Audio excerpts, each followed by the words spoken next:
Mesopotamia, often called the cradle of civilization, was a fertile region situated between the Tigris and Euphrates rivers. This land, whose name literally translates to the land between rivers, offered unique conditions that allowed the first great human civilization to flourish.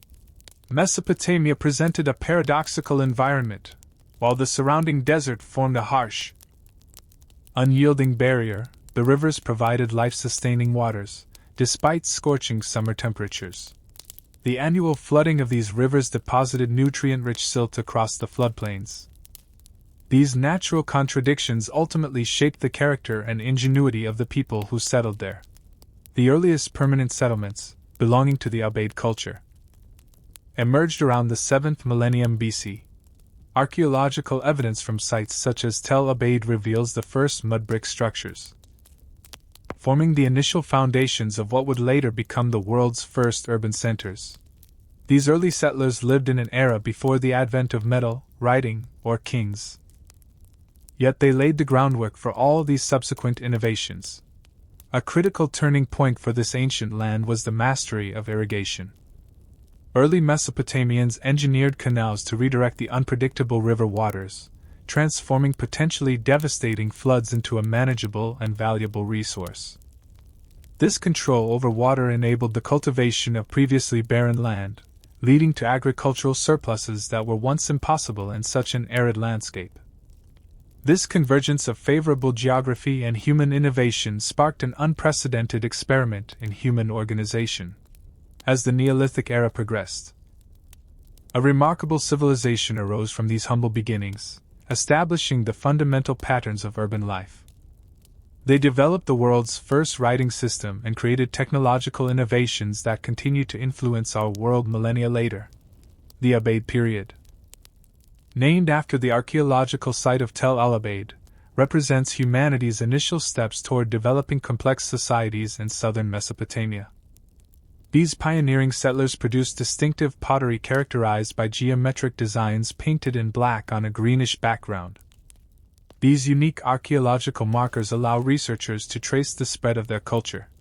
Initially simple, these ceramic vessels evolved into sophisticated forms with delicate patterns, serving as evidence of specialized craftspeople who dedicated their lives to perfecting their art.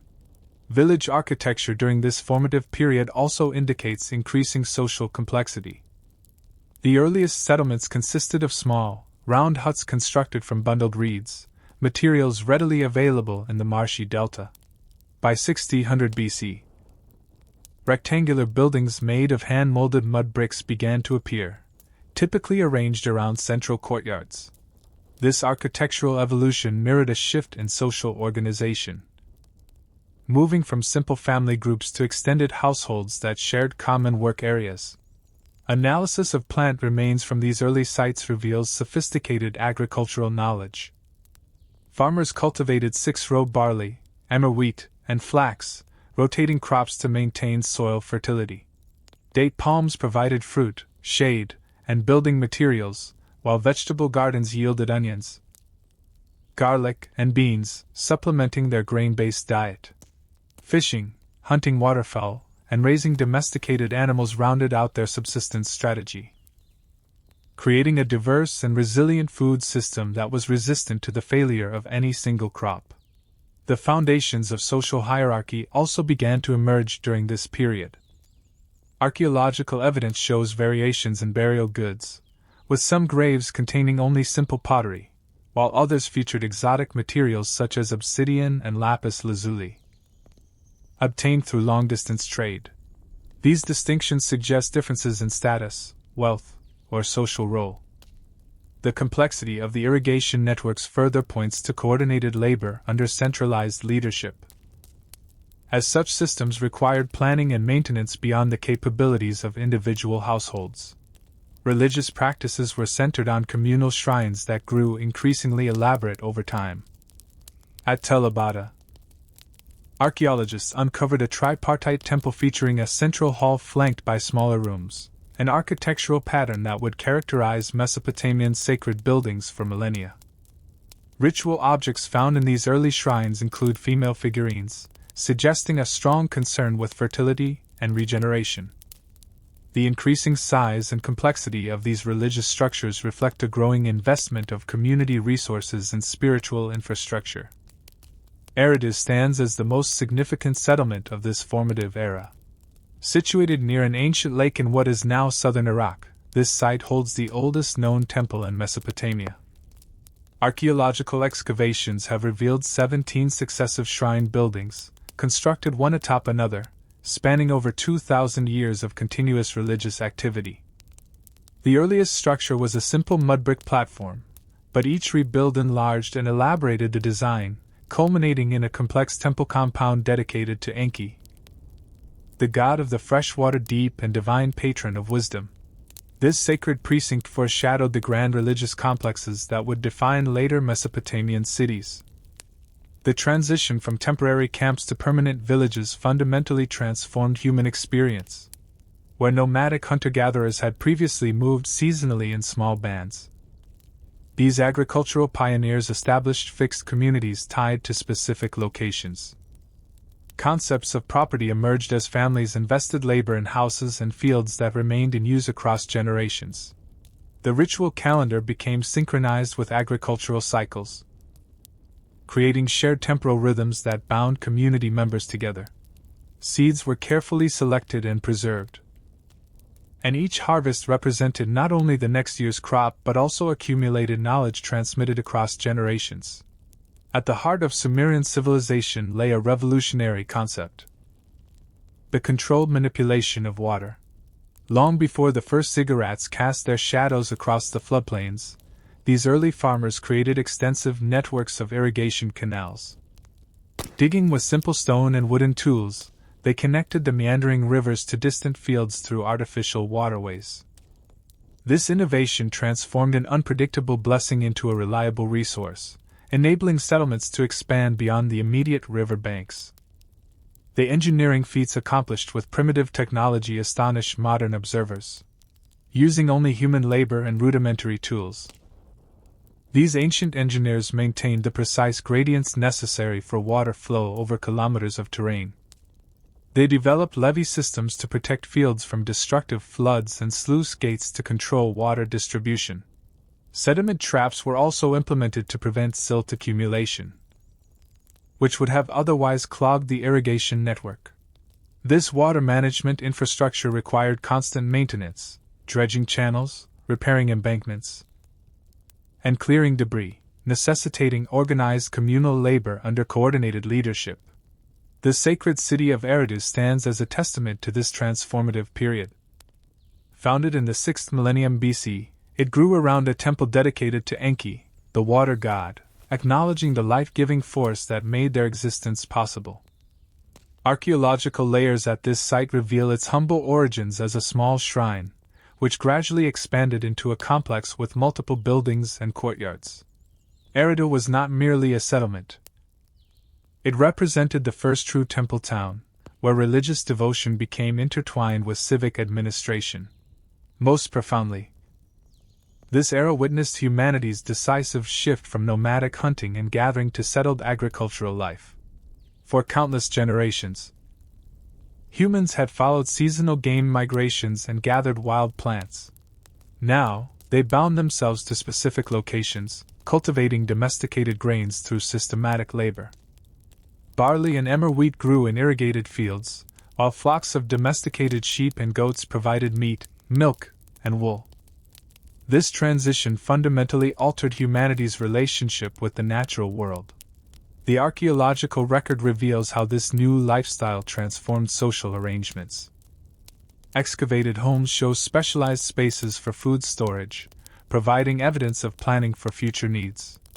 Clay tokens of various shapes appeared during this period, likely representing the earliest accounting system for tracking agricultural production.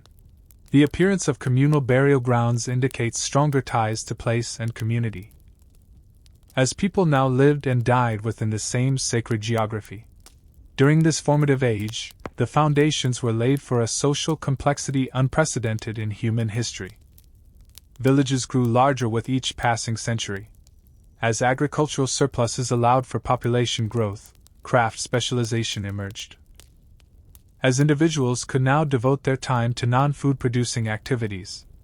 These developments set Mesopotamia on a trajectory toward urban life, marking the next great leap in the Sumerian story.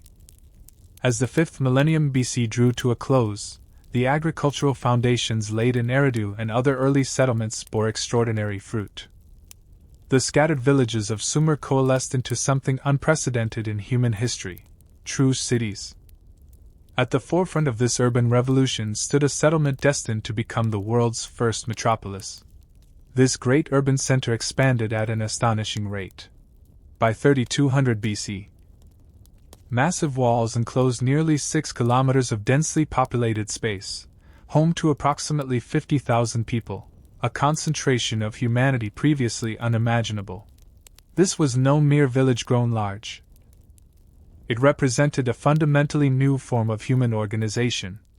The city walls, built of sun-dried mud brick, stood not only as defense against outside threats but also as symbolic boundaries between the ordered world within and the chaotic wilderness beyond.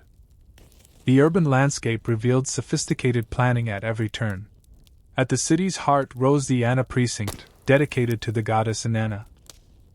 With its complex of temples arranged around courtyards and connected by processional ways. The White Temple, perched atop an artificial platform, a prototype for later ziggurats, commanded views across the entire settlement. Residential quarters spread outward from these sacred centers, with narrow, winding streets creating neighborhoods that bustled with activity from dawn until dusk.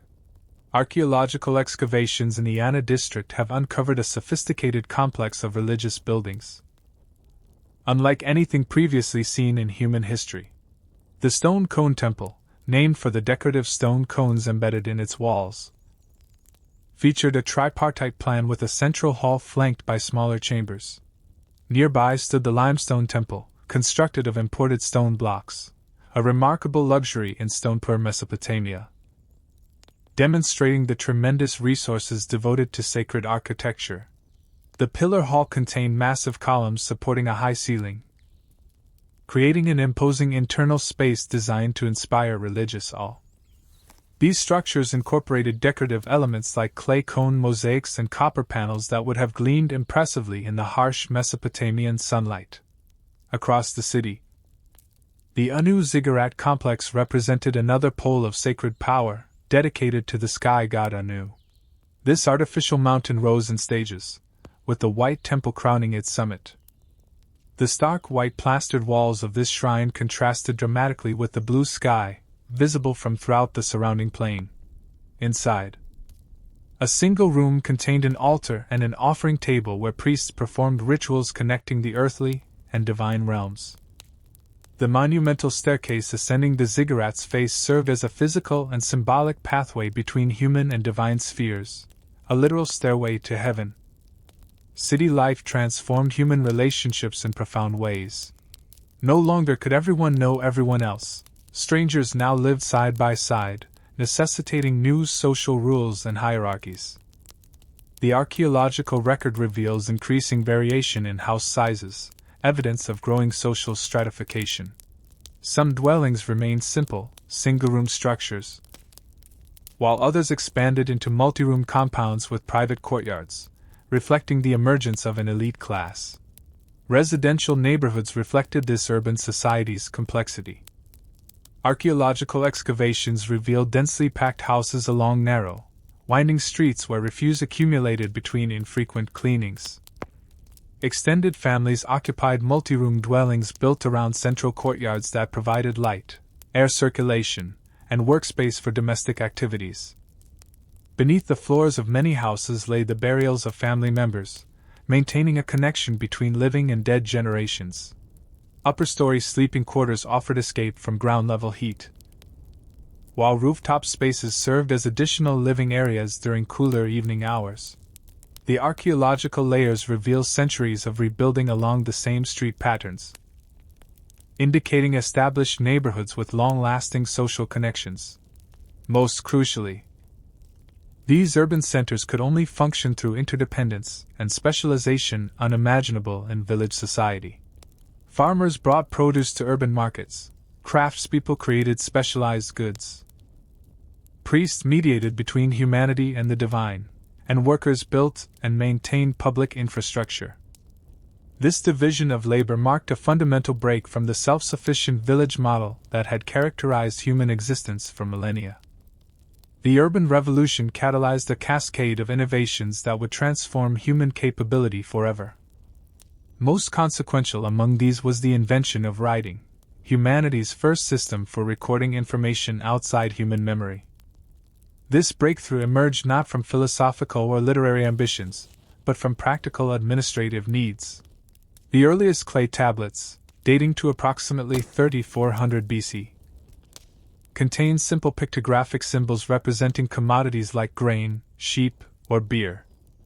Temple administrators created these protoform records to track goods flowing into and out of their storehouses. Each pictograph originally resembled the object it represented, a star-like symbol for sheep, a vessel shaped for beer. These early records allowed unprecedented accounting precision in managing the complex urban economy. The evolution of writing occurred with remarkable speed. Within a few centuries, the pictographic system developed into true writing capable of representing abstract concepts. Scribes rotated the signs 90 degrees, using a reed stylus to impress wedge-shaped marks in clay, the characteristic appearance that would give cuneiform its name, from Latin, cuneus, meaning wedge. The number of distinct signs decreased from about 2,000 pictographs to roughly 600 cuneiform characters, making the system easier to learn while expanding its expressive capabilities. By 3000 BC, scribes had developed techniques for representing the sounds of spoken language, allowing them to record names, verbs, and grammatical elements, the final step toward a complete writing system. Over generations, these practical symbols evolved into a sophisticated writing system capable of expressing abstract concepts and recording spoken language. The very act of writing transformed human thought, enabling complex administrative systems, precise mathematical calculations, and eventually literature itself. With writing, knowledge could accumulate across generations, no longer limited by the frailties of human memory. Equally transformative was the invention of the wheel. Sometime during the late 4th millennium BC, Mesopotamian potters adapted their turning platforms into true potter's wheels, allowing them to create vessels with unprecedented speed and symmetry. Shortly thereafter, wheeled vehicles revolutionized transportation. Clay models from this period depict four-wheeled carts pulled by oxen or onagers, dramatically increasing the volume of goods that could be moved across the landscape. The earliest wheels consisted of solid wooden discs cut from tree trunks, secured to axles with leather bindings and wooden pegs. These primitive designs soon gave way to lighter, more sophisticated constructions with separate wooden segments joined together, an innovation that reduced weight while maintaining structural integrity. The invention of spoked wheels around 2000 BC would further revolutionize transportation technology, enabling the development of light, fast chariots that transformed warfare and communication. This period also witnessed remarkable advances in metallurgy. While earlier societies had occasionally worked with native copper, Sumerian metalworkers discovered smelting, the extraction of metal from ore through controlled heating. This innovation greatly expanded copper availability, leading to a proliferation of metal tools, weapons, and ornaments. Archaeological evidence from graves of this era reveals increasing sophistication in metal production, with artisans creating complex alloys like arsenical copper that improved hardness and durability. The metallurgical revolution began with simple heating of copper-bearing rocks in campfires, yielding small nodules of workable metal. Sumerian craftspeople gradually developed specialized furnaces capable of reaching higher temperatures, using clay tubes called tuyères to direct airflow and intensify heat. By the late Uruk period, they had mastered techniques for casting molten metal in ceramic molds, allowing mass production of identical objects. Archaeological excavations have uncovered workshops with crucibles, molds, and slag deposits, evidence of industrial-scale metal production that helped fuel urban expansion. These technological breakthroughs both required and reinforced the emergence of specialized craftspeople. The archaeological record reveals dedicated workshops for potters, metalworkers, stone carvers, and other skilled artisans.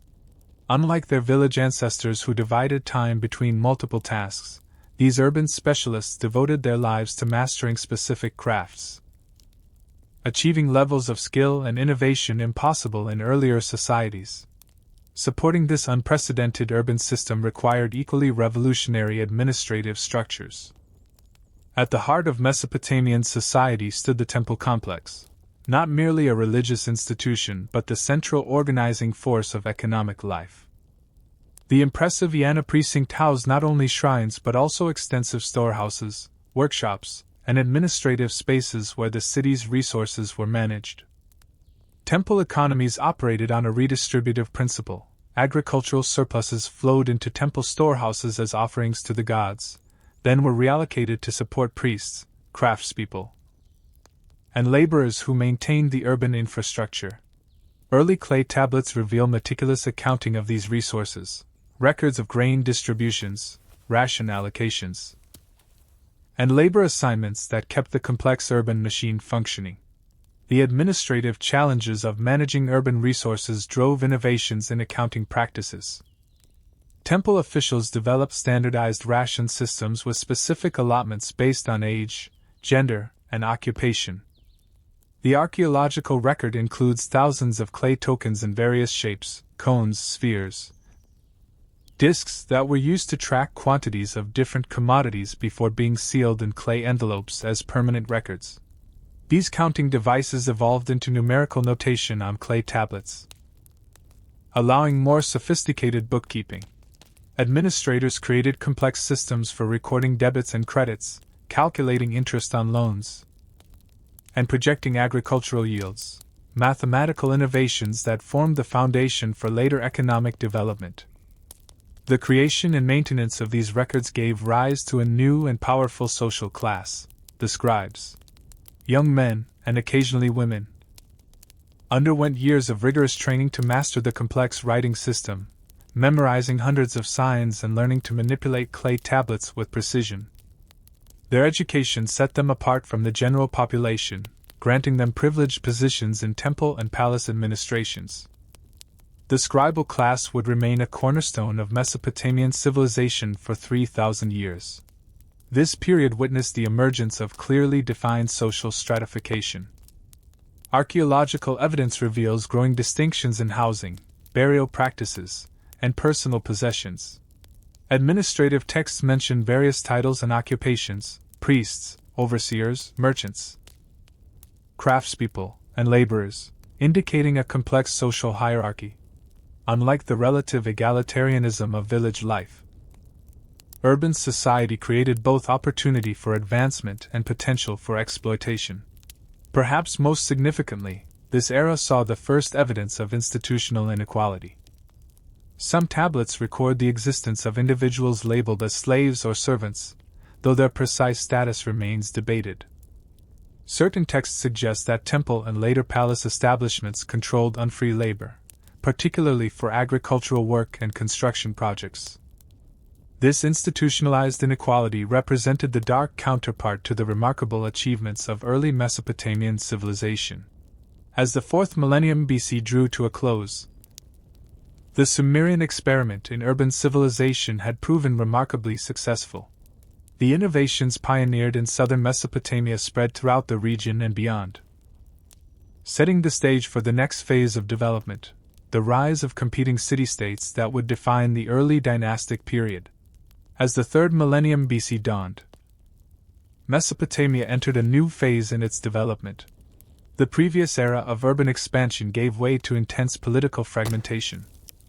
The fertile plain between the rivers now hosted numerous competing polities, each centered around a major settlement with its surrounding agricultural lands. These independent centers, among them Ur, Kish, Lagash, Amma, and Nippur, functioned as autonomous states with their own rulers, deities, and territorial ambitions. Each metropolis boasted formidable defenses, with massive walls protecting inhabitants from external threats. Administrative buildings, temples, and palaces dominated the central districts, while residential neighborhoods spread outward in dense clusters. Canals ran through these urban landscapes, providing water for domestic use and transportation arteries for goods. The architectural sophistication reflected generations of accumulated expertise in building techniques. The city of Ur, excavated by Leonard Woolley in the 1920s and 1930s, exemplifies these early dynastic centers. Its double wall system enclosed nearly 60 hectares, with the outer wall extending over 4 kilometers in circumference. The massive ziggurat, though largely rebuilt in later periods, rested on early dynastic foundations. Residential quarters revealed densely packed housing along winding streets too narrow for wheeled vehicles. At the city's heart lay the royal cemetery, where excavators uncovered extraordinary evidence of elite wealth and ritual practices, including the famous death pits containing sacrificed retainers accompanying royal burials. Kish, situated in northern Babylonia, claimed special prestige as the city that received kingship from heaven after the mythological flood. Archaeological excavations revealed substantial public architecture, including a palace structure nicknamed the Plano-Convex Building, for its distinctive brick shape. The Sumerian king list presents Kish as the site of the first post-Diluvian dynasty, reflecting its ideological importance in early dynastic political thought. Lagash developed into a major political power despite its relatively modest urban size. This city-state controlled a productive agricultural region through a network of 3 major settlements: Lagash, Gursu, and Nina. The extraordinary archive of royal inscriptions from Lagash provides unparalleled insight into early dynastic political ideology, military conflicts, and administrative practices. These texts describe boundary disputes with neighboring Amma that erupted into generations of warfare, the best documented conflict from this period. A profound transformation occurred in leadership during this period. Earlier settlements had been governed primarily by temple authorities, priests who mediated between humans and deities. Now, military leaders called Lugals, great men, assumed paramount authority. These rulers initially gained power during conflicts with neighboring communities, then gradually institutionalized their control through dynasties of hereditary succession. The ascendant monarchs legitimized their authority through divine sanction. Royal inscriptions proclaimed their selection by patron deities to rule as earthly representatives. Elaborate coronation rituals reinforced this theological basis for leadership. Kings commissioned monumental architecture, particularly temples and palaces, as visible manifestations of their exalted status. These structures employed skilled craftsmen, costly imported materials, and innovative engineering techniques to inspire awe among subjects and visitors alike. Despite these claims of divine appointment, royal authority remained contested. Noble families wielded significant influence through councils that could check monarchical power. Local shrines maintained some autonomy from central control. This tension between centralized governance and traditional sources of authority created dynamic political environments within each community. The proliferation of independent polities inevitably led to conflict. Commemorative artifacts from this era provide unprecedented documentation of military encounters. The Standard of Ur, a wooden box decorated with inlaid shell and lapis lazuli, depicts military processions, chariot warfare, and the capture of prisoners. These intricate scenes reveal organized military units with standardized equipment and tactical formations. This remarkable artifact, discovered in a royal tomb at Ur, measures approximately 20 by 45 centimeters. Its 2 long sides display contrasting scenes of war and peace, inlaid with shell, red limestone, and lapis lazuli against a dark background. The war panel shows 4-wheeled battle vehicles trampling enemies, infantry with spears and axes, and the presentation of naked captives to a larger figure presumably representing the king.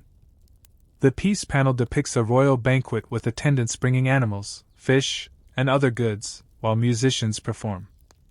These vivid images provide invaluable insight into early dynastic military organization, equipment, and the ideological connections between warfare and royal authority. No artifact captures the brutality of early warfare more vividly than the Stele of Vultures. This limestone monument, commissioned by Yanatum of Lagash around 2450 BC, commemorates his victory over neighboring Umma. One side portrays the ruler leading a phalanx of soldiers with spears and heavy shields, trampling fallen enemies beneath their feet. The reverse shows vultures carrying away severed heads of the defeated, a grim image that gives the monument its modern name. The stele details specific territorial disputes between Lagash and Umma concerning a fertile plain called Guadina. Accompanying inscriptions describe divine intervention in the conflict, with Lagash's patron deity Ningirsu appearing to Yanatum in a dream, promising victory. After defeating Umma's forces, Yanatum imposed harsh terms, including tribute payments and the construction of memorial mounds over mass graves of the defeated enemy. The monument combines historical record, religious justification, and political propaganda, characteristic elements of Mesopotamian commemorative art. These conflicts stimulated military innovation. Archaeological evidence reveals increasingly sophisticated weaponry. Copper alloy spearheads replaced earlier stone tips. Helmets and body armor provided protection for elite troops. Composite bows extended the range of projectiles. Military specialists emerged as a distinct social class, receiving land allocations or rations in exchange for service to the ruling authorities. Excavations across Mesopotamia have uncovered specialized military equipment, reflecting growing martial sophistication. The helmet from Ur provides evidence of copper armor for elite soldiers. Mace heads evolved from simple stone spheres to elaborately carved symbols of authority. Standardized spearheads and arrowheads indicate mass production of military equipment. Most significant was the development of the composite bow, constructed from wood, horn, and sinew laminated together, which dramatically increased range and penetrating power compared to simple wooden bows. This weapon would remain the most sophisticated projectile technology in warfare until the invention of gunpowder. Most conflicts centered on agricultural land and water rights. The Stele of Vultures specifically mentions disputed boundary territories along irrigation canals. These precious resources justified bloodshed in a landscape where agricultural productivity determined economic and political survival. Victory brought not only territorial gain but also enhanced prestige for successful monarchs. Warfare's economic impact extended beyond conquest. Captives taken in battle supplied labor for construction projects and agricultural work. Tribute extracted from subjugated territories filled royal treasuries with precious materials and luxury goods. These resources funded further military campaigns in a cycle of competition that dominated intercity relations.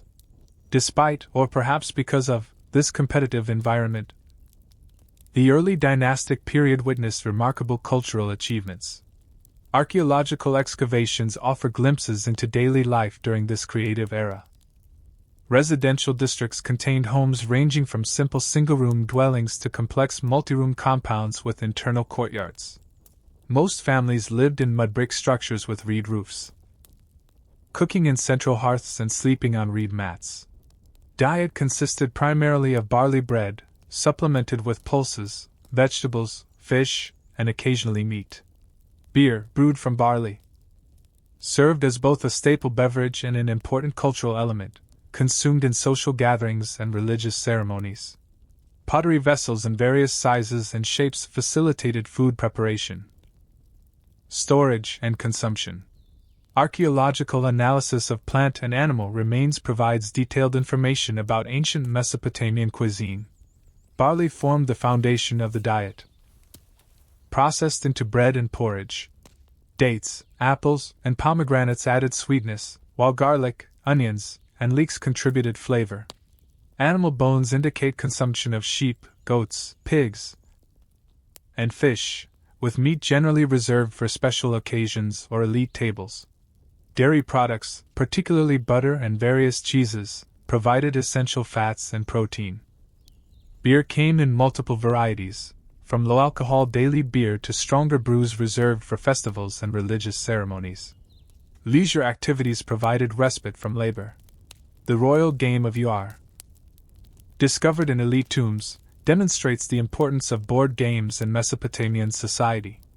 This two-player race game used dice and elaborately decorated playing boards inlaid with shell, lapis lazuli, and red limestone. Such games were not merely entertainment but venues for social interaction and displays of strategic thinking. The royal game of Ur, excavated from royal tombs dating to approximately 2500 BC, consisted of a wooden board with 20 squares arranged in 3 rows. Players moved pieces according to throws of tetrahedral dice, racing to move their 7 pieces across the board and off again. Certain squares offered protection or required additional throws. The complete rules, reconstructed from a much later Babylonian tablet, reveal a sophisticated game combining chance and strategy. Similar game boards have been found throughout the Near East, indicating the widespread popularity of this leisure activity across social classes and cultures. Women occupied complex social positions during this period, while patriarchal structures predominated. Legal tablets reveal women's ability to own property, conduct business transactions, and serve in certain religious roles. Female ownership of textile workshops appears in administrative documents, suggesting economic independence for at least some women. The highest status belonged to women from royal and noble families, who could wield significant influence through family connections. Cuneiform records detail specific legal rights held by women in early dynastic society. Marriage contracts specified mutual obligations between spouses and conditions for divorce. Women could inherit property, including land and slaves, and manage these assets independently. Brewery operation often fell under female control, providing significant economic opportunities. Administrative texts mention female scribes, suggesting access to specialized education for some elite women. Religious institutions employed women as priestesses, particularly in temples dedicated to female deities, while gender inequality remained fundamental to social structure. Women maintained greater legal and economic agency than in many later civilizations. Mathematical innovation flourished during this era. The sexagesimal system, based on units of 60, developed as a practical tool for commerce and administration. This mathematical approach allowed precise calculation of areas, volumes, and weights. Clay tablets demonstrate advanced problem-solving techniques, including calculation of square and cube roots and early algebraic methods for solving equations. The sexagesimal system, which originated in the Uruk period, reached mathematical maturity during the early dynastic era. This base 60 numerical system provided remarkable computational flexibility. The sexagesimal legacy survives today in our measurement of time, 60 seconds, 60 minutes, and angular degrees, 360-degree circle, testifying to the enduring impact of Sumerian mathematical innovation. Cuneiform writing reached maturity during this period, evolving from earlier pictographic forms into a sophisticated script of hundreds of wedge-shaped signs. While primarily used for administrative and economic records, scribes began to compose literary texts, religious hymns, and royal inscriptions. The complexity of the writing system required years of training, creating a specialized scribal class who preserved and transmitted cultural knowledge. Excavated scribal schools, called adubas, tablet houses, reveal rigorous educational practices. Students began by learning to shape clay tablets and handle writing styluses properly. Elementary exercises involved copying simple sign lists, progressing to complex vocabulary and bilingual Sumerian Akkadian dictionaries. Advanced training included legal terminology, mathematical calculation, and literary composition. Discipline was strict, with school texts mentioning punishments for errors or misbehavior. This standardized curriculum ensured the transmission of cultural knowledge while creating bonds among the educated elite who staffed administrative institutions throughout Mesopotamia. These cultural achievements, developed amid political fragmentation and frequent warfare, demonstrate the remarkable creativity of early dynastic society. The competitive environment between independent cities drove innovation as each center sought to outshine its rivals through monumental architecture, artistic excellence, and intellectual achievement. The inhabitants of ancient Mesopotamia perceived their world as thoroughly permeated by divine presence. Natural phenomena, social institutions, and human activities all existed within a cosmic order established by supernatural powers. This worldview found expression in an elaborate pantheon of deities who controlled every aspect of earthly existence. At the pinnacle of this divine hierarchy stood four major deities, and the sky god represented supreme authority but remained somewhat remote from human concerns. Enlil, lord of wind and storms, functioned as the active executive of divine will, issuing decrees that shaped cosmic destiny. Enki, master of the freshwater deep, embodied wisdom and crafty intelligence, often intervening to help humanity in times of crisis. Inanna, queen of heaven, governed love, fertility, and warfare, personifying the unpredictable forces of creation and destruction. Beneath these supreme powers, hundreds of lesser deities governed specific domains: Nana, the moon; Utu, the sun; Ninhursag, the earth; Ninurta, agriculture; Jibal, fire, and countless others. Each aspect of reality had its divine supervisor, creating a thoroughly animated cosmos where natural phenomena expressed supernatural will. The Sumerians conceived that the gods had established a fundamental cosmic principle called Me, pronounced Me. These divine powers or ordinances structured both natural and social reality, determining how the universe functioned at every level. When properly observed, the Me ensured harmony between human society and the cosmic order. The creation myth Enuma Elish, though preserved in later Akkadian versions, contains elements originating in Sumerian cosmology. It describes primordial waters existing before heaven and earth separated. Divine generations emerged from these waters, with younger deities eventually defeating older, chaotic powers. The victorious god Marduk, replacing earlier Enlil in some versions, created the physical world from the body of the defeated Tiamat, establishing cosmic order through divine combat. This narrative established a universe fundamentally shaped by divine will and power struggles, where stability required constant maintenance through proper religious observance. Creation myths explained humanity's place within this divine scheme. According to one tradition, humans were fashioned from clay mixed with the blood of a slain god, creating beings who contained both divine essence and earthly substance. Another account describes humans, made specifically to relieve the gods of labor, serving as divine workforces who would maintain temples, offer sacrifices, and perform the ritual work necessary to sustain cosmic order. The myth of Atrahasis details humanity's creation as a solution to divine labor problems. Lower-ranking gods had rebelled against their work, digging irrigation canals and maintaining cosmic infrastructure. In response, Enki and the mother goddess Nintu created humans from clay mixed with the blood of a sacrificed god, forming beings to perform necessary labor in divine service. This narrative established humanity's fundamental purpose: to serve the gods through religious practice and productive work. Later, when humans multiplied and became too noisy, the gods sent disasters to reduce their numbers, establishing mortality as a check on human population. These mythological frameworks established humanity's essential purpose: to serve the gods through proper worship and adherence to divine ordinances. This relationship was not viewed as exploitation but as participation in a necessary cosmic partnership. By fulfilling their ordained role, humans ensured continued divine favor, which manifested as agricultural fertility, political stability, and protection from natural disasters. The temple stood at the center of Mesopotamian religious practice. Each major settlement featured monumental sacred complexes dedicated to local patron deities. These structures evolved from simple shrines to elaborate multi-room buildings, culminating in the massive stepped platforms that would later develop into classic ziggurats. These sacred precincts functioned as divine households where deities dwelled among their human servants.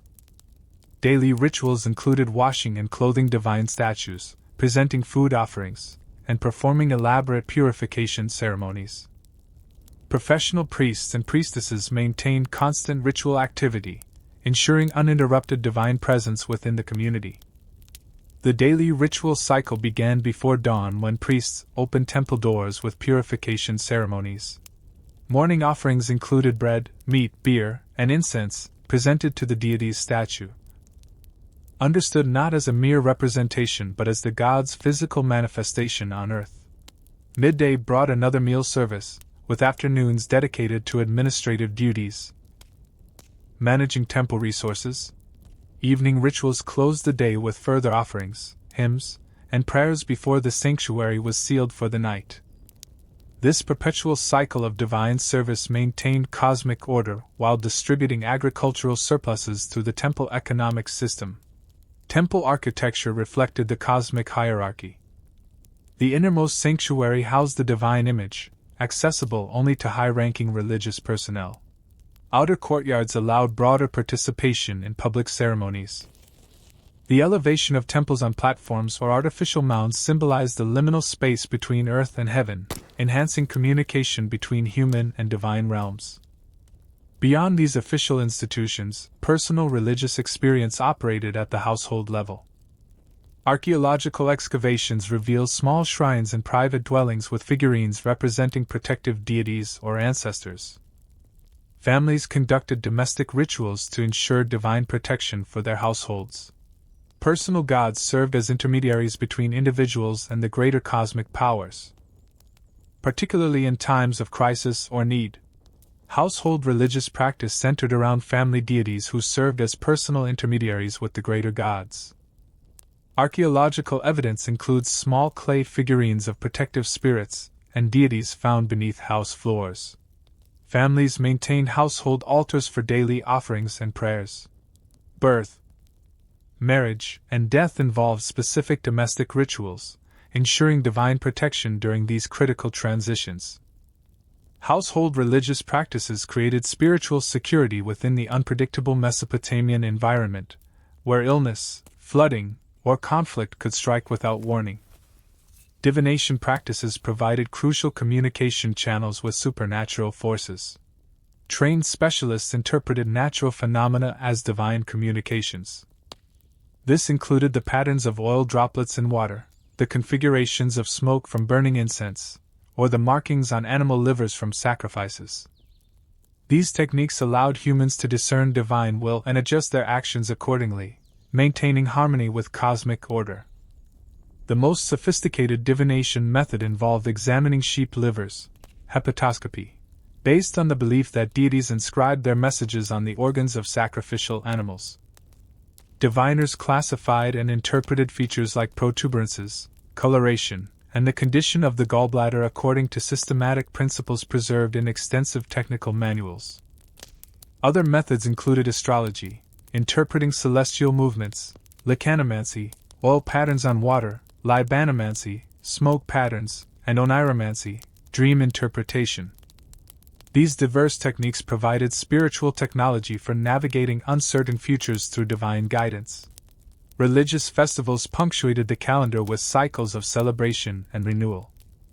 The New Year festival, Akitu, featured elaborate ceremonies, including ritual combat, divine marriage, and recitation of creation myths.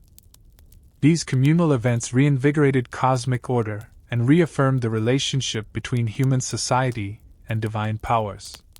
In these moments of sacred time, participants experienced direct connection with primordial events that structured their reality. The Akitu festival, celebrated at the spring equinox, represented the year's most important religious observation. This 12-day ceremony included ritual cleansing of temples, a symbolic humiliation and restoration of the king, recitation of the Enuma Elish creation epic, and a sacred marriage ceremony, hierogamy, between the ruler and a priestess representing Inanna. During this period, normal social boundaries temporarily dissolved with ritualized role reversals and carnivalesque elements. The festival culminated in a procession of divine statues through the city, followed by feasting and celebration. This complex ritual cycle renewed cosmic order, legitimized royal authority, and strengthened community bonds through shared religious experience. The religious worldview of ancient Mesopotamia found profound expression through literary composition. Professional scribes crafted sophisticated texts exploring the relationship between humanity and divine powers. These works, impressed on clay tablets, constitute the world's earliest literature. The poet Ingenuity stands as a remarkable figure in this literary tradition. Daughter of Sargon of Akkad and high priestess of the moon god Nana, she composed powerful hymns to the goddess Inanna around 2300 BC. Her works bear her personal signature, making her the first known author in human history. In verses of stunning emotional intensity, she explored divine power and human vulnerability, establishing literary traditions that would influence generations of later composers. In Ingenuity's most famous composition, The Exaltation of Inanna, Ni Misera, describes her personal suffering during political upheaval and her appeal to the goddess for restoration. The text combines autobiography, political commentary, and religious devotion in sophisticated literary form. Her collection of temple hymns systematically describes 42 sacred sites throughout Mesopotamia, creating a literary geography of divine presence. Ingenuity's work demonstrates remarkable poetic technique, including effective use of metaphor, parallelism, and repetition. Her literary voice, personal, passionate, and politically engaged, establishes her as world literature's founding figure. The most renowned literary work from this period, the Epic of Gilgamesh, confronted profound questions about mortality and meaning. Though compiled in its classic form during later periods, the narrative originated in Sumerian tales about a historical ruler of Uruk. The epic follows its protagonist's journey from arrogant youth to wisdom, culminating in his failed quest for immortality. This masterpiece addressed the fundamental human condition, the tension between extraordinary achievement and inevitable death. This epic follows the semi-divine king Gilgamesh, who terrorizes his city until the gods create a wild man, Enkidu, as his equal. After an initial combat, the two become inseparable friends and undertake heroic adventures together.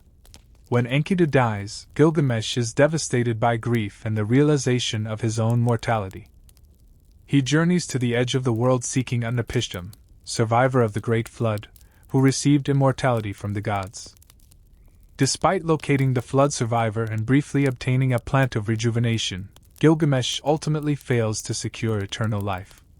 He returns to Uruk, accepting mortality while taking pride in his city's walls and civilization's achievements, finding meaning in cultural legacy rather than personal immortality. Religious poetry formed another significant literary genre. Temple hymns celebrated divine attributes and sacred places. Lamentations mourned destroyed cities and temples, interpreting catastrophe as divine abandonment. Mythological narratives recounted the adventures and conflicts of deities, explaining natural phenomena and social institutions through sacred stories.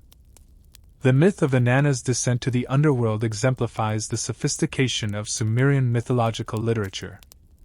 This dramatic narrative describes the goddess's journey to the realm of her sister Ereshkigal, queen of the dead. Inanna must pass through 7 gates, surrendering a divine power at each one until she arrives naked and powerless before her sister, struck dead and hung on a hook. Inanna can only return to the upper world when her clever servant Ninshubur secures divine intervention.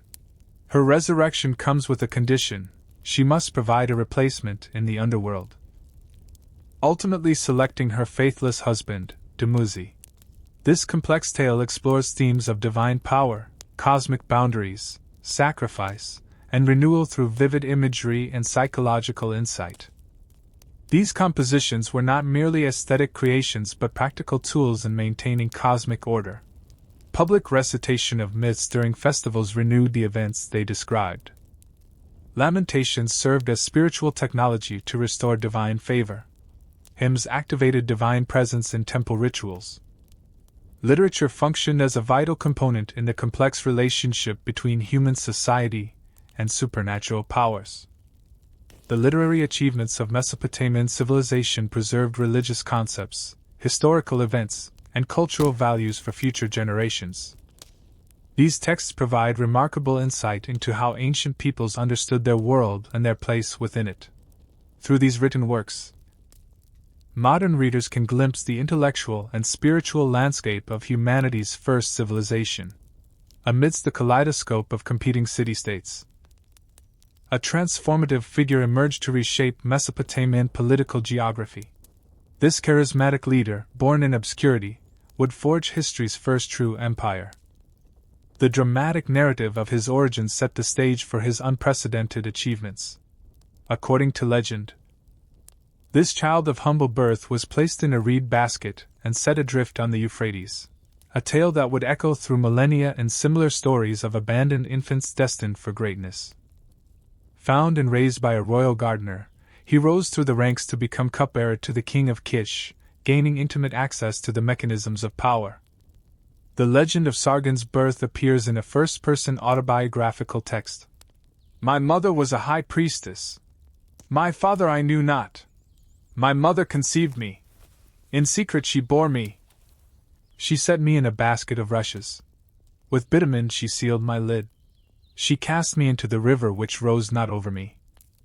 This origin story established divine favor as the foundation for his remarkable rise to power, whether historical or propagandistic. The narrative effectively legitimized rule by someone lacking traditional royal ancestry, creating a powerful template for later usurpers throughout history. From this strategic position, the ambitious young man who called himself Sargon, meaning legitimate king, orchestrated a coup against his royal master. Having secured control of Kish, he turned his formidable military talents against the other Sumerian city-states. One by one, the great urban centers fell to his disciplined forces. Even mighty Uruk, with its massive defensive walls, could not withstand his innovative siege tactics. Sargon's military campaigns, commemorated in later literature and contemporary inscriptions, employed unprecedented scale and organization. His forces reportedly numbered 5,400 men, who ate bread daily before him, suggesting a standing professional army rather than seasonal militia. This military innovation gave him a decisive advantage over city-states relying on citizen soldiers. The conquest of Uruk and capture of its king, Lugalzagizi, who had previously unified southern Mesopotamia, marked a crucial victory. Sargon humiliated his defeated rival by parading him in a neck stock to the gate of Enlil's temple at Nippur, a powerful symbolic statement of divine favor transferring to the new ruler. Within a generation, Sargon's conquest extended far beyond traditional Sumerian territory. His armies marched victorious through the Tigris-Euphrates valley, across the Syrian plateau into Anatolia, and possibly as far as the Mediterranean coast. Administrative documents suggest his influence reached into present-day Iran and beyond. These campaigns created a territorial state encompassing diverse geographical regions and ethnic populations. Royal inscriptions claim Sargon made tributary the lands from the Upper Sea to the Lower Sea, referring to the Mediterranean to the Persian Gulf. Archaeological evidence confirms Akkadian presence throughout northern Mesopotamia, with imperial administrative centers established at strategic locations. Trade networks secured access to precious materials like cedar from Lebanon, silver from Anatolia, and lapis lazuli from Afghanistan. The empire's geographical extent required innovative systems for communication and control across vast distances, including standardized weights and measures, imperial road systems, and provincial administrators loyal to the central authority. Most remarkably, this conqueror succeeded where others had failed, in transforming temporary military dominance into stable imperial rule. By installing loyal followers as governors in conquered territories and requiring their sons to be educated at his court, he created administrative linkages that bound distant regions to his central authority. This system of governance provided a blueprint for later empires across the ancient world. The newly forged imperial system required innovative administrative solutions to function effectively. Traditional methods of governance, developed for individual city-states, proved inadequate for managing territories spanning multiple ecological zones and linguistic groups.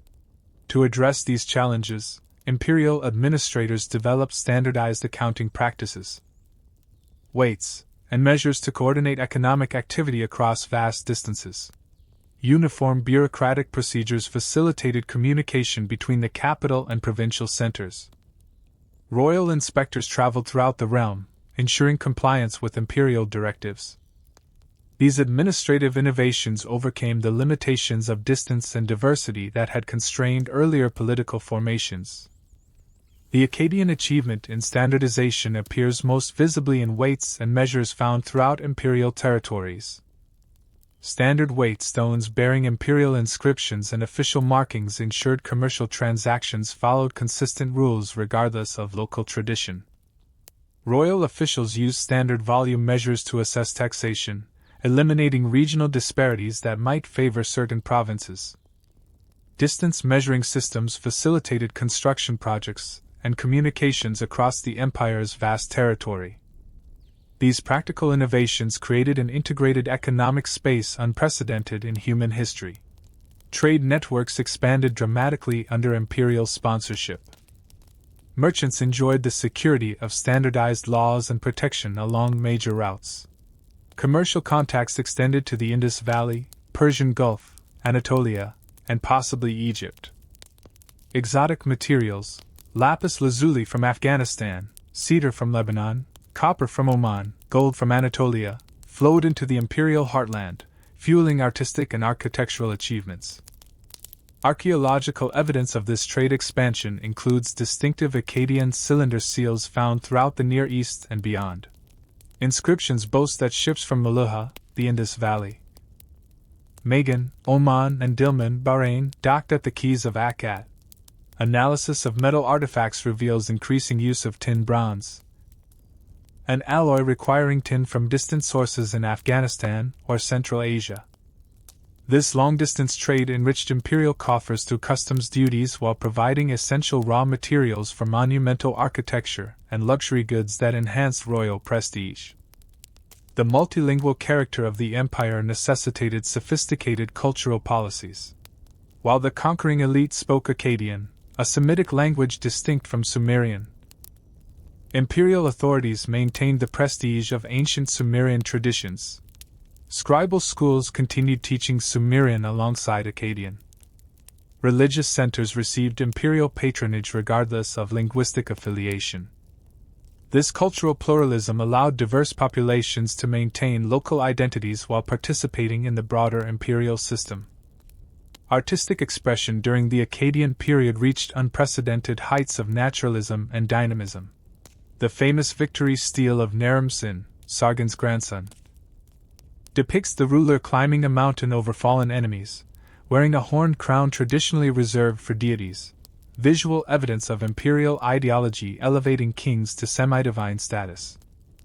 Cylinder seals from this period show remarkable technical sophistication, with finely carved combat scenes and mythological narratives. These artistic innovations reflected the cosmopolitan atmosphere of imperial cities where diverse cultural traditions could cross-fertilize and inspire new creative developments. Most significantly, the empire fostered unprecedented cultural exchange between previously isolated regions. Artistic motifs, technological innovations, and religious concepts circulated across traditional boundaries.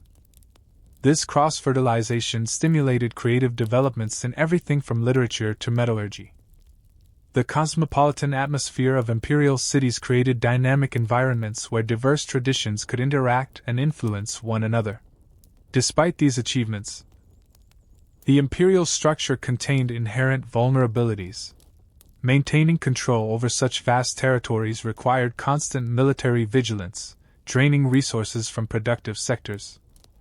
Provincial elites resented central authority, particularly taxation demands. Rebellions erupted periodically, requiring costly suppression campaigns. These internal tensions created ongoing challenges for imperial administration. The reign of Naram-Sin, Sargon's grandson, revealed these mounting pressures.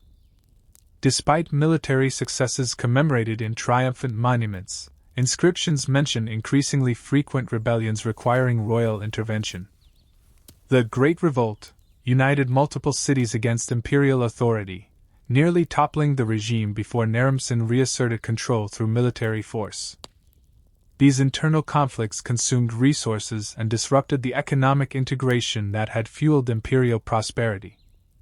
Administrative texts from late in his reign show increasing demands for tribute and labor service, suggesting economic strain despite outward displays of imperial power. Archaeological evidence suggests these political stresses coincided with a catastrophic environmental shift. Around 2200 BC, the region experienced what scientists now call the 4.2 kilo-year event, a period of severe drought lasting several decades. Sediment cores from the Persian Gulf and pollen samples from regional lakes indicate dramatically reduced rainfall during this period. This climatic disruption struck a civilization dependent on irrigation agriculture with devastating consequences. Modern paleoclimatic research reveals this drought affected regions from the Aegean to the Indus Valley, triggering civilizational collapse across multiple societies simultaneously. Analysis of deep-sea cores from the Gulf of Oman shows dramatically increased dust levels, indicating severe aridification.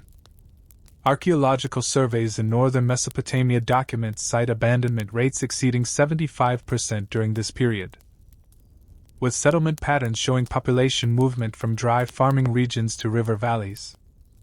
Agricultural systems optimized for previous climate conditions proved unable to sustain production under these changed circumstances. As drought conditions intensified, crop yields plummeted throughout the empire. Canal systems lacking sufficient water fell into disrepair. Food shortages led to population decline in major urban centers. Tax revenues decreased, undermining imperial capacity to maintain administrative control and military readiness. This environmental catastrophe exposed and exacerbated the structural weaknesses of the imperial system. A literary text known as The Curse of Akkad dramatically describes this period of ecological and political collapse. For the first time since cities were built and founded, the great agricultural tracts produced no grain. All the foreign lands under the sun produced no grain. The large fields and orchards produced no fruit. No new plants grew. While containing mythological elements attributing the disaster to divine punishment for Naram-Sin's religious transgressions, this composition preserves cultural memory of the devastating environmental conditions that contributed to imperial collapse. The combined pressures of internal rebellion, environmental degradation, and agricultural failure created optimal conditions for external invasion. Mountain peoples from the northeastern Zagros region, known as Gudians, launched increasingly successful raids into imperial territories.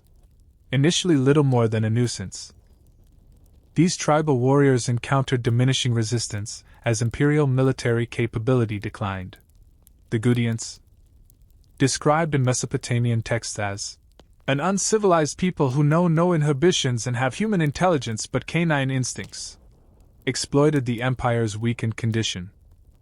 Their raids targeted vulnerable settlements and disrupted already strained communication routes, unlike earlier threats that imperial armies had contained at the frontiers. These mountain warriors penetrated deep into the Mesopotamian heartland, with insufficient resources to maintain both internal control and frontier defense. Imperial authorities faced impossible strategic choices. Around 2190 BC, the imperial capital fell to these mountain warriors. The sophisticated political structure built over generations collapsed with remarkable speed. Cities previously connected by imperial networks found themselves isolated and vulnerable. The brief but brilliant experiment in imperial organization gave way to fragmentation and localism as Gudian war bands established dominance over the former imperial heartland. The arrival of Gudian warriors marked a profound disruption in Mesopotamian political and economic life. These semi-nomadic peoples from the northeastern highlands possessed no tradition of urban administration. Their rule manifested primarily as extractive overlordship rather than coherent governance. A later Sumerian king list dismissively notes that they ruled with no understanding of order. Mesopotamian literary tradition preserved harsh judgments of Gudian rule. The composition, Lamentation over the destruction of Sumer and Ur, describes them as dragons of the mountain, people who know no submission, with human faces but canine instincts and monkey features. The Sumerian king lists records 21 Gudian rulers, but adds they governed from tents rather than proper palaces, emphasizing their perceived barbarism. While undoubtedly influenced by later propaganda, these texts reflect the cultural discontinuity experienced during this disruptive interlude. Under these conditions, long-distance trade networks collapsed. Archaeological evidence reveals sharp declines in imported luxury goods and reduced volume of regional exchange. Urban centers contracted, with populations dispersing to rural areas to escape taxation and conscription. Monumental construction halted as resources previously channeled through imperial institutions disappeared. The sophisticated interconnections of the imperial period gave way to localized subsistence strategies. Archaeological layers corresponding to this period show clear evidence of urban decline. Public buildings went unrepaired. Streets accumulated debris without municipal cleaning. Residential quarters contracted as houses were abandoned. Trade goods that had flowed through imperial networks, lapis lazuli from Afghanistan, tin from distant sources, exotic woods and stones, virtually disappear from the material record. Local ceramic styles replaced the standardized imperial forms, indicating a breakdown of economic integration. The archaeological signature reflects a civilization in retreat from previous complexity toward localized self-sufficiency. Despite political fragmentation, cultural continuity persisted through established institutions. Temple complexes maintained religious practices and preserved literary traditions. Scribal schools, though reduced in scale, continued transmitting the knowledge accumulated over centuries. Local authorities adapted to changing circumstances, developing smaller-scale governance models suited to more limited resources. These resilient cultural institutions ensured that the achievements of earlier periods would survive through this challenging interlude. The Temple of Inanna at Nippur, one of Mesopotamia's most sacred religious centers, provides archaeological evidence of this cultural continuity. Despite political chaos, ritual offerings continued according to traditional patterns. Scribal activity persisted, with texts showing careful copying of older literary compositions. Religious personnel maintained their traditional roles and responsibilities despite diminished economic resources. These institutions, embedded in local communities and supported by theological imperatives, proved more durable than imperial political structures dependent on military power and administrative control. In several southern cities, native dynasties began reasserting independence from Gudian overlords. The archaeological record indicates a gradual restoration of urban infrastructure, rehabilitation of irrigation systems, and revival of local craft production. From these centers of resistance, particularly the ancient religious center of Uruk, emerged military leaders determined to expel the foreign occupiers and restore Mesopotamian civilization. Their efforts would culminate in the remarkable resurgence known as the Neo-Sumerian period. The most successful resistance developed under Utu-Hegel of Uruk, who compiled an alliance of southern cities tired of Gudian exactions. His victory inscription records a campaign against the Gudian leader Sargon, describing the liberation movement in religious terms as a restoration of divine favor. According to the text, Utu-Hegel made supplications to the gods Inanna and Dumuzi, who granted him victory as divine champion of Mesopotamian civilization against barbaric mountain peoples. This theological framing would characterize subsequent Neo-Sumerian political ideology, presenting native rulers as divinely appointed restorers of proper cosmic and social order. The liberation of Mesopotamia from Gudian control began with Utu-Hegel of Uruk, who defeated the mountain peoples in a decisive battle. However, his triumph proved short-lived. power soon passed to his former governor of Ur, an ambitious leader named Ur, who established a dynasty that would oversee a remarkable civilizational renaissance. Ur-Nama's military campaigns systematically reunified the former imperial territories, city by city, province by province. His forces re-established central authority throughout Sumer and Akkad. These conquests differed from earlier imperial expansion in their ideological framing. Ur-Nama presented himself not as a foreign conqueror but as a restorer of authentic Mesopotamian tradition, legitimizing his rule through appeals to shared cultural heritage. Royal inscriptions emphasize Ur-Nama's role in restoring divine favor after the Gudian disruption. One text describes how he established freedom for the peoples of Sumer and Akkad by removing foreign oppressors. Another records his restoration of international trade. The roads that had been blocked up, I cleared for traffic. I removed the tolls. Archaeological evidence confirms renewed construction activity throughout southern Mesopotamia, with rehabilitation of irrigation systems and public buildings neglected during the Gudian interlude. This reconstruction program included both practical infrastructure and symbolic monuments, establishing the new dynasty's legitimacy. No monument better symbolized this restoration than the Great Ziggurat of Ur. This massive stepped platform, rising over 30 meters above the surrounding plain, combined innovative engineering with traditional religious symbolism. Built of millions of mud bricks with an outer skin of baked brick set in bitumen, its monumentality proclaimed the renewed power of Mesopotamian civilization. The structure established an architectural template that would influence sacred buildings throughout the region for centuries to come. The ziggurat's construction represented an extraordinary investment of resources and labor. The core consisted of an estimated 720,000 baked bricks, each weighing about 15 kilograms, with millions more sun-dried bricks forming the interior mass. Drainage systems protected the structure from water damage, with carefully engineered channels directing rainfall away from the massive brick platform. 3 monumental staircases converged at the first level, with a single central staircase ascending to the temple crowning the summit.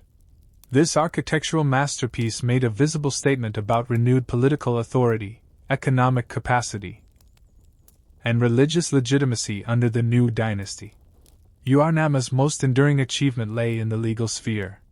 His famous law code, predating Hammurabi's better-known compilation by 3 centuries, established consistent legal principles throughout his realm. The surviving fragments address issues ranging from family law to commercial regulations, specifying graduated penalties based on the severity of offenses. This systematic approach to justice represented a significant advance in governmental theory and practice, balancing central authority with predictable legal procedures. The Code of Ur-Nama begins with a prologue establishing divine authorization for the king's judicial authority. The laws themselves use conditional formulations. If a man commits X, then Y shall be done to him. Topics covered include homicide, sexual offenses, false testimony, agriculture, and slavery. Unlike later Babylonian law, which frequently prescribed death or mutilation, Ur-Nama's code primarily imposed monetary compensation for injuries. This preference for restitution over retribution suggests a sophisticated understanding of law's social function. The code's implementation throughout the realm created unprecedented legal uniformity, facilitating commerce and strengthening central authority while protecting individuals from arbitrary treatment. The accession of Ur-Nama's son, Shulgi, initiated a remarkable 48-year reign that would become synonymous with effective governance and cultural flourishing. This monarch combined military prowess with administrative genius, creating governmental systems of unprecedented sophistication. Shulgi's bureaucracy established new standards for organizational efficiency. The empire was divided into administrative provinces governed by officials directly responsible to the royal court. Standardized record-keeping practices ensured consistent taxation and resource allocation throughout the realm. Royal messengers carried communications along a highway system connecting major centers. Most impressively, a complex redistributive economy moved agricultural goods from productive regions to administrative centers and then to areas of need or specialized production. The administrative archive from the provincial capital of Umma illustrates this bureaucratic sophistication. Thousands of tablets record grain shipments, labor assignments, livestock management, and taxation with remarkable precision. Officials categorized agricultural land according to productive capacity, calculated expected yields based on systematic formulas, and assigned appropriate tax obligations. Labor crews received specific work assignments with daily quotas. Messengers traveled fixed routes on regular schedules, carrying administrative communications and material goods. This documentation reveals a governmental apparatus operating with mathematical precision across a complex economic landscape. Taxation operated with mathematical precision. Royal officials assessed fields according to systematic formulas, calculating expected yields and corresponding tax obligations. Labor requirements for public works were similarly quantified, with clear specifications for work units and time allocations. This quantitative approach to governance allowed more efficient resource utilization than any previous administrative system. The Bala tax system represented the most sophisticated element of Neo-Sumerian administration. This rotational obligation required each province to support the central government for a specified period annually, providing agricultural products, manufactured goods, and labor service according to carefully calculated quotas. Provincial governors maintained extensive documentation tracking these obligations, which royal inspectors verified to prevent corruption. This system distributed economic burdens equitably while ensuring continuous support for central institutions regardless of seasonal agricultural cycles. The mathematical precision and organizational complexity of this arrangement exceeded anything previously seen in human governance. Alongside these practical innovations, Shulgi fostered a renaissance of literature and scholarship. The monarch himself claimed literacy in both Sumerian and Akkadian, composing hymns celebrating his achievements. Royal patronage supported the collection and preservation of older texts alongside the creation of new compositions. The standardization of the Sumerian literary canon during this period ensured the survival of works that might otherwise have been lost to history.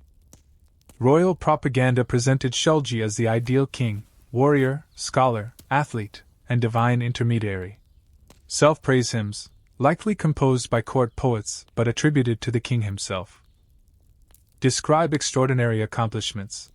I am a knowledgeable scribe of Nisaba, goddess of writing. I know the ancestral language Sumerian. I can resolve difficult arithmetical problems. One hymn claims he ran from Nippur to Ur, approximately 160 kilometers, and back in a single day to officiate at religious festivals in both cities. These compositions established royal ideology, emphasizing the king's superhuman capabilities and divine favor while promoting cultural values of literacy, physical prowess, and piety. Education received particular emphasis under Shulgi's administration. The Aduba, tablet house, system trained new generations of scribes through a rigorous curriculum. Students progressed from basic sign memorization through increasingly complex textual exercises. Advanced training included mathematics, legal terminology, and literary composition. This educational system produced the administrative experts needed to operate the sophisticated bureaucracy while simultaneously preserving cultural traditions. Archaeological evidence of scribal education includes exercise tablets showing characteristic patterns of student work, sign lists, model contracts, multiplication tables, and literary excerpts with corrections. Excavated school buildings reveal classroom arrangements with benches for students and platforms for instructors. Texts describing school life mention strict discipline, with physical punishment for errors or misbehavior. The curriculum combined practical administrative training with cultural indoctrination, ensuring graduates possessed both technical skills and appropriate ideological orientation. This educational system produced the administrators, accountants, and record-keepers who maintained Neo-Sumerian governance while preserving literary and religious traditions. The stability and prosperity of the Neo-Sumerian period allowed remarkable advances across multiple fields of knowledge. Medical texts from this era reveal a sophisticated understanding of anatomy, disease processes, and treatment approaches. Physicians recognized the distinction between supernatural and natural causation, applying different therapeutic strategies accordingly. Pharmaceutical prescriptions combined plant, mineral, and animal substances into complex formulations tailored to specific conditions. These medical traditions established foundations for healing practices that would influence subsequent Mesopotamian and eventually Greek medicine. Medical knowledge appears in cuneiform tablets categorizing diseases according to affected body parts and symptoms. Therapeutic approaches included herbal remedies with precisely specified preparation methods, surgical procedures described with anatomical accuracy, and ritual interventions addressing supernatural causes. The diagnostic handbook tradition, though preserved in later copies, originated during this period of systematic knowledge organization. These texts reveal a sophisticated understanding of observable symptom patterns and their prognostic significance. This empirical approach to medicine, combining practical observation with theoretical framework, established intellectual foundations that would influence medical practice for millennia. Brewing technology achieved particular refinement during this period. Archaeological evidence and textual sources document multiple beer varieties with different strengths, flavors, and production methods. This beverage served not merely as refreshment but as an important nutritional supplement, religious offering, and economic commodity. The standardization of brewing processes indicates a sophisticated understanding of fermentation biology centuries before formal scientific investigation of these processes. Administrative texts record over 20 distinct beer varieties produced in temple and palace breweries, with different barley-to-water ratios, fermentation times, and flavoring ingredients. Brewing operations employed specifically trained personnel working in dedicated facilities with specialized equipment. Beer functioned as payment for workers, offering both hydration and calories in an easily transportable form. Religious ceremonies required particular beer types for different deities and occasions. This production system represented a significant investment of agricultural resources, with brewing consuming approximately 1/3 of the barley crop in some regions. Astronomical observation reached new levels of precision under Neo-Sumerian scholars. Systematic recording of celestial phenomena allowed recognition of cyclic patterns in lunar phases, planetary movements, and seasonal markers. These observations facilitated the development of increasingly accurate calendrical systems, coordinating lunar months with the solar year. Astronomical knowledge served both practical functions, regulating agricultural activities and religious festivals, and divinatory purposes, as celestial events were interpreted as divine communications. The lunar calendar developed sophisticated intercalation methods, adding an extra month 7 times within a 19-year cycle to synchronize with the solar year. Astronomical diaries recorded planetary positions, eclipses, and unusual celestial phenomena, establishing observational data sets spanning generations. Star catalogs organized visible celestial bodies into constellations, many of which would later influence Greek astronomical terminology.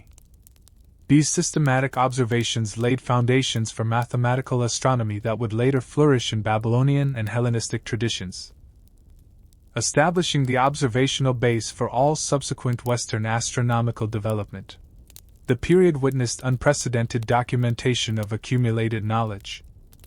Palace and temple archives contained thousands of clay tablets organizing information on subjects ranging from sheep breeding to celestial omens. The famous Gisher tablets described standardized procedures for various crafts and administrative tasks. This systematic preservation of knowledge created reference libraries that later civilizations would draw upon, ensuring continuity of Mesopotamian intellectual traditions. The royal library at Nippur contained thousands of cuneiform tablets arranged by subject in labeled containers. Scribes created catalog systems indexing these collections for easier reference. Court specialists compiled comprehensive reference works on topics like lexicography, mathematics, and divination. This knowledge management system allowed the preservation and transmission of information across generations despite clay tablets' inherent fragility. The institutional commitment to maintaining these collections reflects recognition of knowledge's value as both a practical resource and a cultural patrimony. Even seemingly mundane economic activities reflected sophisticated conceptual frameworks. The standardization of weights and measures throughout the empire facilitated commerce while demonstrating advanced understanding of mathematical relationships. Silver served as a standard value measure, enabling complex transactions involving diverse commodities. Contract tablets specified detailed conditions for loans, partnerships, and commercial ventures, revealing sophisticated legal and economic thinking that would influence subsequent commercial practices throughout the Near East. The advanced economic system operated through integrated markets, standardized exchange ratios, and sophisticated credit mechanisms. Merchants conducted trade expeditions over hundreds of kilometers, financing operations through investment partnerships with detailed profit-sharing agreements. Interest-bearing loans functioned as a capital formation mechanism, while forward contracts allowed risk management in agricultural production. Specialized commercial courts resolved disputes according to customary mercantile practices. This commercial sophistication facilitated economic integration across diverse regions while generating wealth that supported cultural flourishing. The elaborate administrative structure of the Neo-Sumerian state contained the seeds of its own destruction. The centralized bureaucracy, while efficient at resource extraction, placed heavy demands on agricultural producers.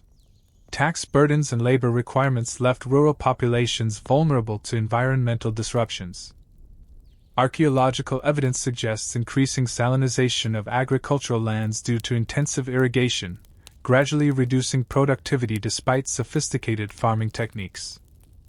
Analysis of soil samples from southern Mesopotamia reveals progressive salt accumulation during the late 3rd millennium BC.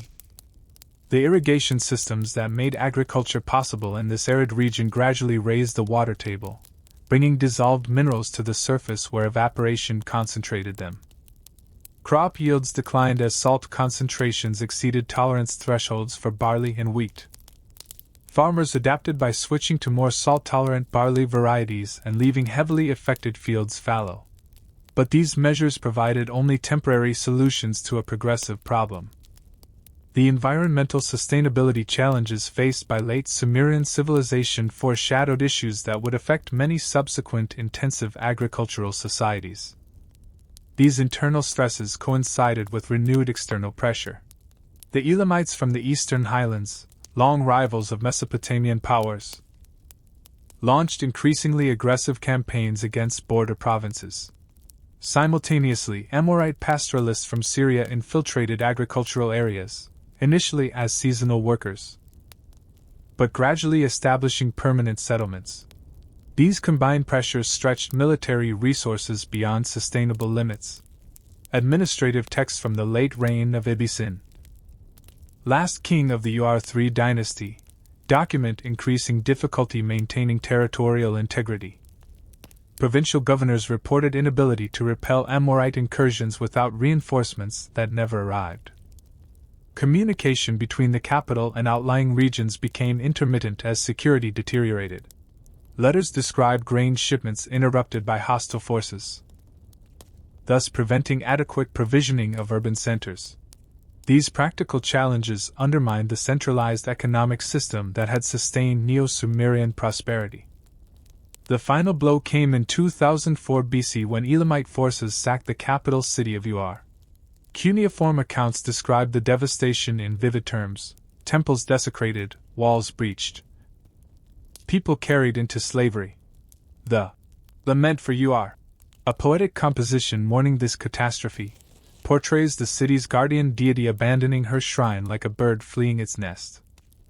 This evocative text captures the psychological impact of political collapse on a population that had equated their social order with cosmic harmony. The lament describes Ur's fall in harrowing detail. The city is destroyed, the people groan. In its boulevards where the feast days were celebrated, dead bodies are lying about. In its avenues where the dances were held, they are viciously attacked. This poetic composition not only mourned the physical destruction but interpreted it theologically as divine abandonment. Nana, moon god, has abandoned his city. Its people are as if they had never lived there. The text exemplifies the Mesopotamian understanding of political catastrophe as a symptom of cosmic disorder, requiring ritual lamentation to restore divine favor. The fall of Ur marked the end of Sumerian political dominance. Though many cities continued to exist, often with significant populations, they no longer functioned as independent power centers. Political authority shifted northward to Amorite dynasties, establishing new capitals at Isin, Larsa, and eventually Babylon. These rulers adopted many elements of Mesopotamian cultural tradition while introducing distinctive innovations reflective of their different cultural origins. The most visible marker of this transition appeared in language patterns. While Sumerian had persisted as an administrative and liturgical language throughout the Imperial and Neo-Sumerian periods, Akkadian increasingly dominated everyday communication. By about 1800 BC, Sumerian survived primarily as a scholarly and religious language, similar to Latin in medieval Europe. This linguistic shift reflected broader cultural changes as Amorite populations integrated into Mesopotamian society, bringing new perspectives and traditions. Sociolinguistic evidence from personal names, correspondence, and legal documents demonstrates the acceleration of this language transition after the fall of Ur. While administrative records continued using Sumerian terminology and formulas, conversational language increasingly favored Akkadian and Amorite dialects. Bilingualism characterized the transitional period, with inscriptional evidence showing rulers comfortable in multiple linguistic traditions. Scribal schools adapted by teaching Sumerian as a classical language alongside vernacular Akkadian, creating educational practices that emphasized cultural preservation while accommodating practical communication needs. Political leadership passed definitively to Amorite dynasties. These rulers legitimized their authority by adopting traditional Mesopotamian royal ideology while maintaining distinctive tribal identities. The most successful among them, Hammurabi of Babylon, would eventually reunify much of the former Sumerian territory under northern leadership. His famous law code, though written in Akkadian, drew heavily on earlier Sumerian legal traditions. The Amorite political integration strategy combined adoption of Mesopotamian royal symbols with maintenance of tribal kinship networks. Kings presented themselves in traditional iconography on monuments while emphasizing patriarchal descent in genealogical records. They patronized established temple cults while introducing Western Semitic deities into the pantheon. This cultural synthesis created legitimacy with both urban populations accustomed to Mesopotamian traditions and tribal groups maintaining Amorite identity. The success of this approach enabled Amorite dynasties to restore political stability after the turmoil following Ur's collapse. Despite these political transitions, remarkable cultural continuity persisted. Temples continued maintaining ancient religious practices. Scribal schools preserved and transmitted Sumerian literature alongside newer Akkadian compositions. Mathematical, astronomical, and medical knowledge developed during earlier periods remained in active use. This cultural resilience ensured that Sumerian achievements would continue influencing subsequent Near Eastern civilizations long after Sumerian political independence had disappeared. Archaeological excavations at sites like Nippur revealed this cultural continuity in material form. Despite political shifts, temple complexes maintained traditional architectural forms and ritual practices. Scribal schools continued producing texts in traditional formats even as content evolved to include more Akkadian compositions. Administrative and legal documents show adaptation of Sumerian institutional practices to new political realities. The integration of Amorite elements into this established cultural framework produced a synthesis that preserved Sumerian innovations while creating space for new contributions. ensuring the survival of humanity's first urban civilization, not as a fossilized remnant, but as a living tradition, continuously adapting to changing circumstances. The technological inventions of ancient Sumer transformed human capability in ways that continue to shape our world. Their writing system, though originally developed for accounting purposes, evolved into a flexible tool for recording everything from astronomical observations to poetry. This breakthrough in information technology spread throughout the Near East, inspiring derivative scripts, including alphabetic systems that eventually gave rise to most modern writing systems. Cuneiform writing influenced numerous subsequent scripts. Akkadian and Hittite adapted the system for their Semitic and Indo-European languages respectively. Elamite, Hurrian, and Urartian cultures modified cuneiform for their linguistic needs. The Proto-Sinaitic script, developed in turquoise mines of the Sinai Peninsula around 1800 BC, likely drew inspiration from Egyptian hieroglyphics, but shows conceptual influence from Mesopotamian writing, representing a crucial evolutionary step toward alphabetic systems. This script evolved into Phoenician, which gave rise to Greek, Latin, Hebrew, Arabic, and virtually all modern Western and Middle Eastern writing systems. This evolutionary chain demonstrates how Sumerian innovation established the foundation for subsequent information technologies that would transform human communication capacity. Urban civilization, pioneered in southern Mesopotamia, established patterns of human organization that spread globally. The concentration of population in planned settlements with specialized economic functions became the predominant form of human habitation worldwide. The division of labor, professionalization of crafts, and administrative hierarchies first developed in Sumerian cities provided organizational templates adopted and adapted by subsequent societies across multiple continents. The urban model developed in cities like Uruk established fundamental patterns that persist in modern urbanism. Monumental civic centers surrounded by residential neighborhoods created a spatial distinction between public and private domains. Street networks with primary arteries connecting central districts to peripheral zones established circulation patterns still visible in modern cities. Administrative buildings housing record-keeping functions, centralized storage facilities managing resource distribution, and specialized craft quarters producing goods for broader markets. All these essential urban elements originated in Sumerian settlements. The very concept of civic identity, belonging to an urban community transcending kinship ties, represents a Sumerian innovation that transformed human social organization globally. Their practical innovations fundamentally enhanced human capability. The wheel, potentially Sumer's most transformative invention, revolutionized transportation and manufacturing. Irrigation technologies, developed in the challenging Mesopotamian environment, allowed agricultural intensification in diverse regions globally.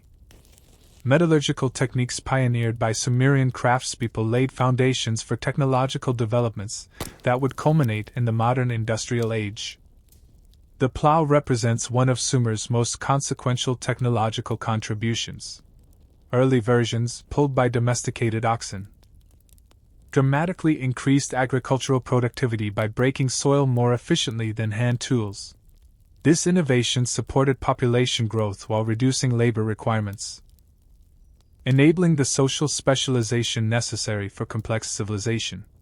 Sumerian cedar plows, which deposited grain automatically while opening furrows, further increased efficiency by transforming agricultural production capacity. These technologies created the material foundation for all subsequent cultural achievements. Mathematical concepts, developed for practical administration, evolved into abstract systems with widespread application. The sexagesimal system, based on units of 60, survives in our measurement of time and angular geometry. Place value notation, essential for advanced calculation, appears fully developed in Sumerian mathematical texts. These numerical innovations enabled increasingly sophisticated understanding of quantitative relationships across multiple disciplines. Mathematical tablets from the Neo-Sumerian period demonstrate remarkable computational capability. Problems involving calculation of field areas show geometric principles. Scribes calculated volumes of canals and excavations with sophisticated three-dimensional reasoning. The concept of mathematical reciprocals, numbers that multiply to produce one, facilitated complex division operations. Perhaps most significantly, the place value system allowed representation of arbitrarily large or small quantities using limited symbols, a conceptual breakthrough that made advanced mathematics possible. These innovations created intellectual foundations for subsequent mathematical development throughout the ancient world and beyond. Legal principles established in early Sumerian codes influenced subsequent traditions throughout the Near East and Mediterranean world. The concept of written law, publicly displayed and systematically organized, established foundations for later legal development. Distinctions between categories of offenses, graduated penalties based on circumstances, and procedural regulations for adjudication all appear in Sumerian legal sources, anticipating features of modern legal systems.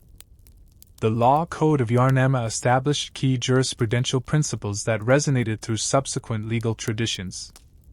The presumption that laws should be publicly accessible rather than arbitrary or secret established an essential foundation for the rule of law.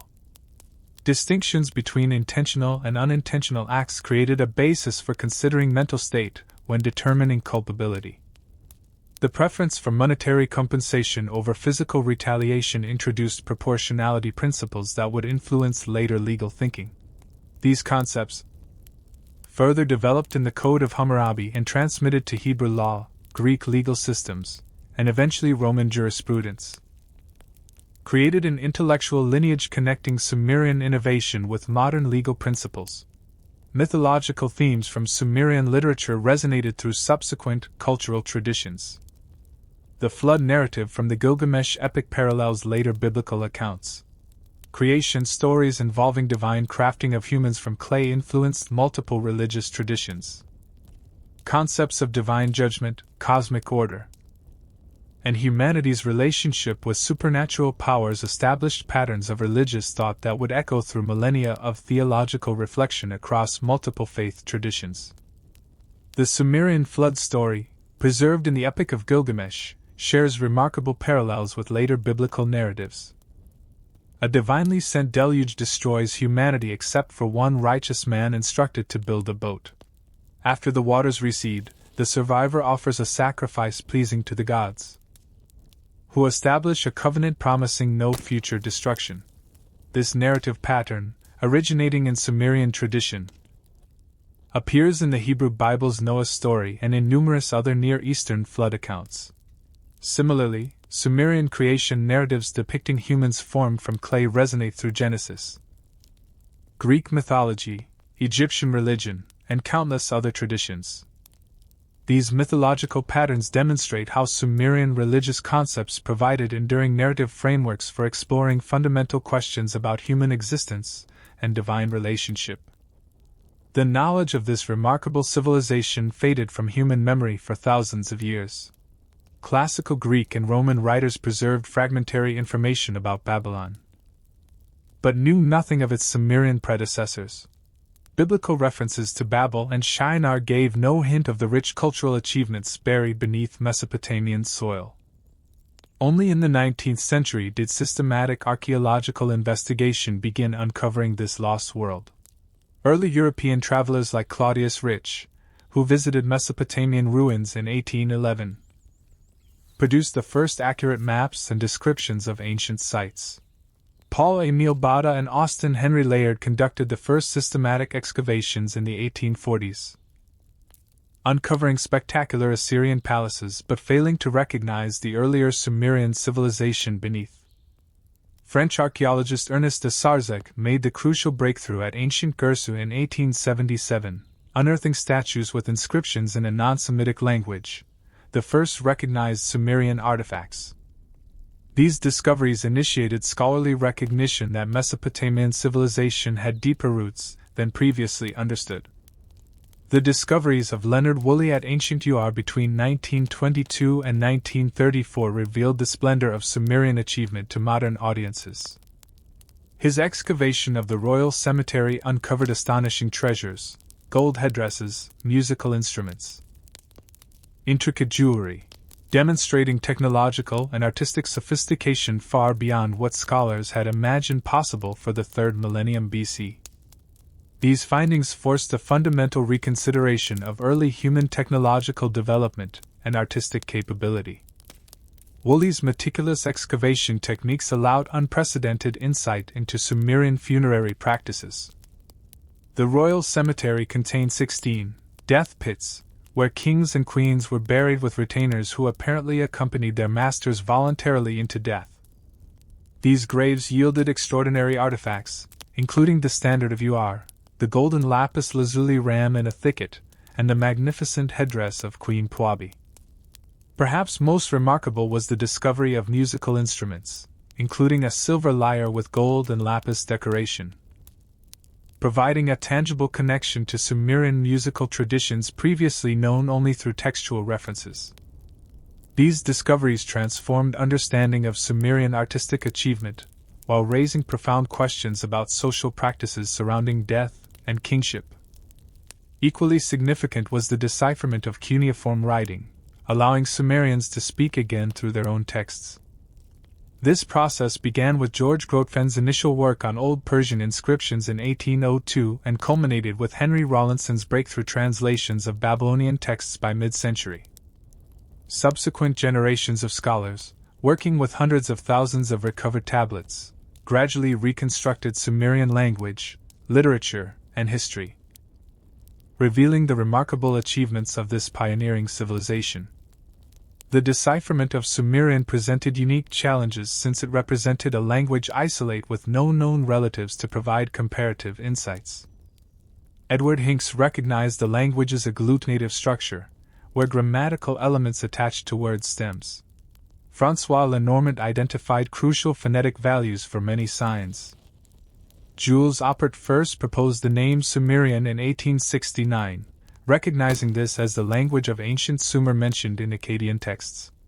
By century's end, scholars including Friedrich Delitzsch and François Thoreau-Daingen had established systematic understanding of Sumerian grammar, enabling translations that revealed the extraordinary literary and intellectual achievements of this ancient civilization. The modern understanding of Sumer continues evolving through ongoing archaeological research and textual analysis. Digital humanities approaches allow new insights into administrative and economic patterns. Scientific examination of artifacts reveals previously undetected details of technological processes. These investigations continue expanding our appreciation for humanity's first civilization and its enduring impact on subsequent human development. Contemporary archaeological methods have revolutionized understanding of Sumerian society. Satellite imaging reveals ancient watercourses and settlement patterns invisible from ground level. Archaeobotanical analysis identifies crop varieties and agricultural practices through microscopic examination of plant remains. DNA studies of human remains provide insights into population movements and genetic relationships. Environmental sampling techniques reconstruct ancient climate conditions that influenced Sumerian development. These scientific approaches complement traditional archaeological and textual analysis, creating an increasingly nuanced understanding of how environmental factors interacted with human innovation in creating the world's first urban civilization. From humble agricultural beginnings between two rivers, through urban revolution, imperial expansion, and eventual decline, the Sumerian experiment in civilization established foundations for all subsequent human social organization.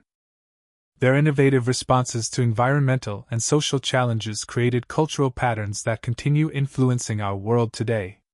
In their achievements and limitations, the ancient Sumerians reveal both the remarkable potential and inherent challenges of complex human society, a legacy that remains relevant as humanity faces its own contemporary challenges.